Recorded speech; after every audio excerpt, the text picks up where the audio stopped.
Liza, can you share a little story with us, something personal that you remember of your father-in-law? One of the most amazing things that I see concerning my father-in-law is how appreciative people are for the gifts that he gave the world, and that is translating and allowing people who could not learn before. I'll tell you, I had, for example, just a couple of weeks ago, I have my vegetables delivered, and I've been doing this for quite a few weeks, and all of a sudden, the guy on the phone, I've never met him, but he delivers my vegetables every week. And he said, "Wait a minute, are you Evan Yisrael Steinsaltz?" And I said, "Yes." And he said, "Do you know that if it wasn't for your father-in-law, I would never be able to learn Gemara? Just because of him, I can learn Gemara."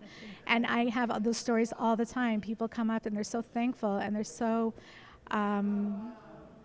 happy, to be able to access this, because otherwise they wouldn't be able to. Can you share just one little memory you have personally with Rabbi Steinsaltz?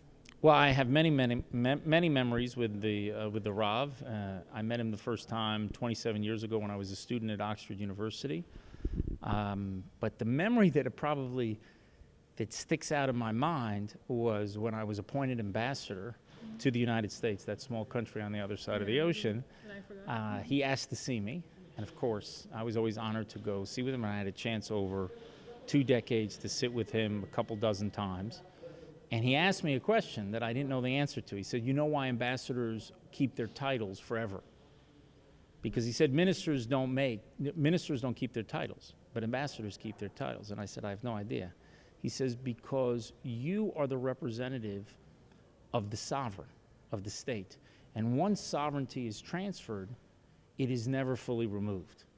Now, that was Rav Steinsaltz's way of telling me, you don't represent one person, or you don't represent one government, you represent the state of Israel. But he always would say things in the most indirect way. But it was always a unique privilege and experience to sit with the Rav and to talk with him because of his breadth of Jewish knowledge and secular knowledge. And he would never actually speak to you directly.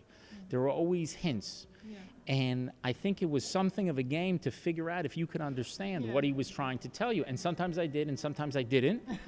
And if I didn't, it wasn't because of the Rav, it was because of me, because he was speaking on multiple levels. I think he was called a scholar that comes along once in a millennium, and I think that was true. That's what I experienced. I think it was a great loss to our people, but I think we can minimize that loss somewhat by continuing in that mission. And that's what Menny Steinsaltz, his son, is doing, his other son that is working at the center, and everybody else that is involved in this remarkable project. Working at the Steinsaltz Center, and right now we're working on the archives, and when you see the amount of information that one man managed to put out, it's astounding. It's just not even human. You cannot believe that one person was able to create this amount of information, and I think it's a big gift to the world, and to us personally, to be related to him is a very big honor. His mission was to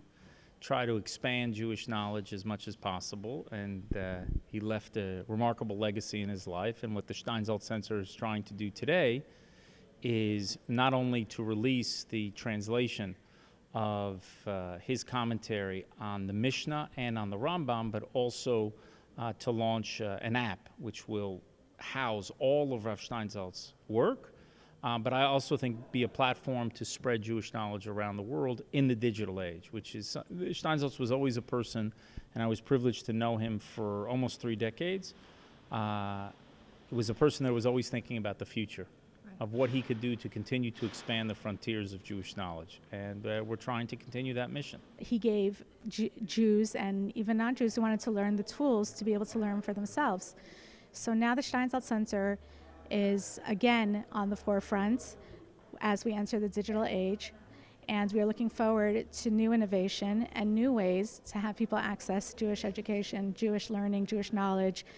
And this is how we're going to be able to continue this for the next generations. We always have to become innovative. We always have to, match the times and make sure that we keep this new and exciting for the next generation, so that we have this forever. I think there's a question of whether the digital age is a place where Jewish learning can thrive or where Jewish learning is going to wither.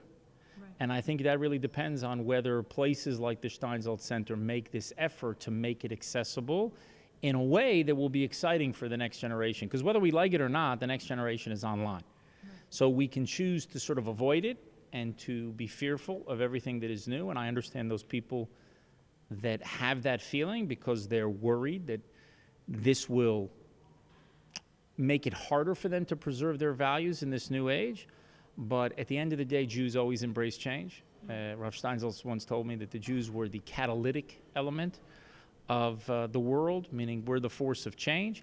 And so Jews, as we can see in Israel, all of our kids have the cell phones, all of the kids are embracing the digital age. And there are many problems with the digital age, but we have to make it a place where Jewish learning can thrive and not where Jewish learning will wither.